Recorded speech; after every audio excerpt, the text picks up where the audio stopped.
जय श्री राम मित्रों, आज की कथा है रावण के दरबार में हनुमान जी।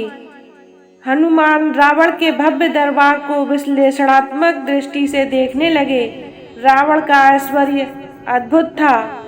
वे सोचने लगे, अद्भुत रूप और आश्चर्यजनक तेज का स्वामी, राजोचित लक्षणों से युक्त यदि प्रबल अधर्म न होता तो यह राक्षस राज इंद्र सहित संपूर्ण देवलोक का संरक्षक हो सकता था।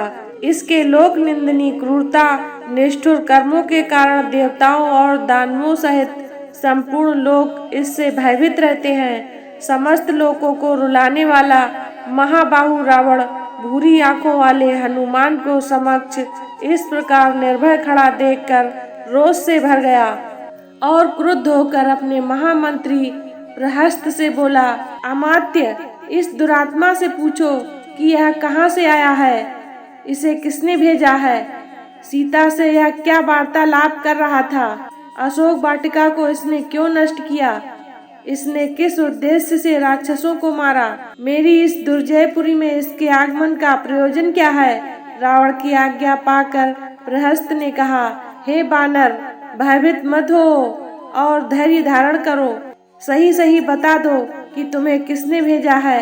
महाराज रावण की नगरी में कहीं तुम्हें इंद्र ने तो नहीं भेजा, कहीं तुम कुबेर या वरुण के दूत तो नहीं हो, या विजय की अभिलाषा रखने वाले विष्णु ने तुम्हें दूत बनाकर तो नहीं भेजा। यदि तुम हमें सच सच बता दो कि तुम कौन हो तो हम तुम्हें क्षमा कर सकते हैं। यदि तुम मिथ्या भाषण करोगे तो तुम्हारा जीना असंभव हो जाएगा।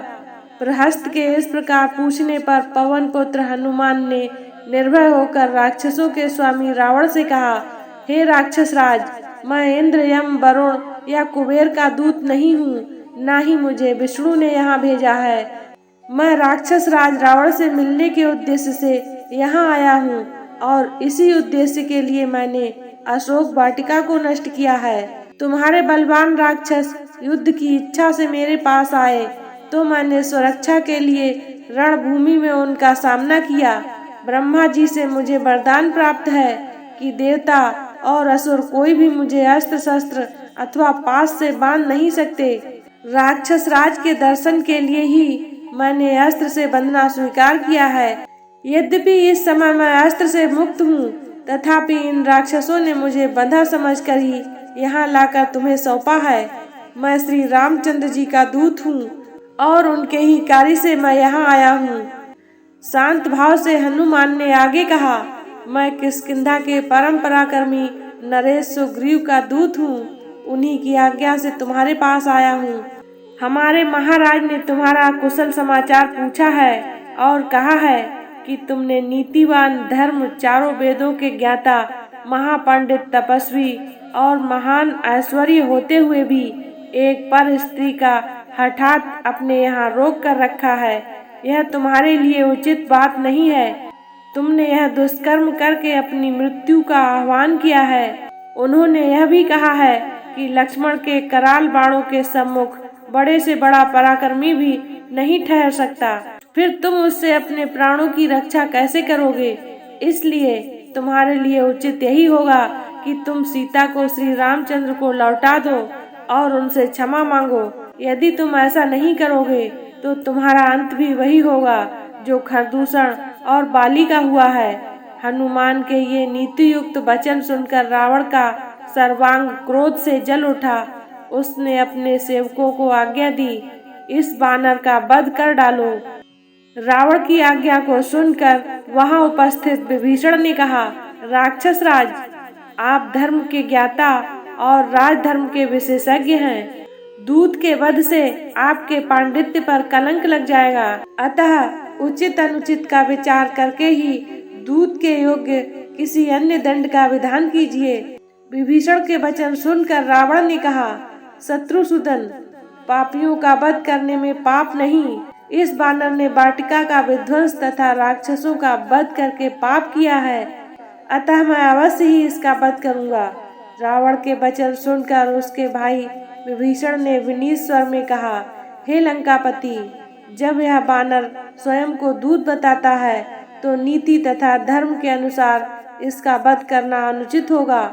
क्योंकि दूत दूसरों का दिया हुआ संदेश सुनाता है। वह जो कुछ कहता है वह उसकी अपनी बात नहीं होती, इसलिए वह अवध्य होता है।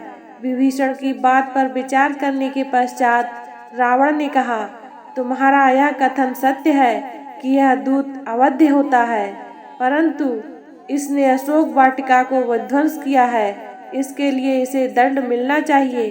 बानरों को अपनी पूंछ बहुत ही प्यारी होती है, अतः मैं आज्ञा देता हूँ कि इसकी पूंछ रुई और तेल लगाकर जला दी जाए, ताकि इसे बिना पूंछ का देखकर लोग इसकी हंसी उड़ाएं और यह जीवन भर अपने कर्मों पर पछताता रहे।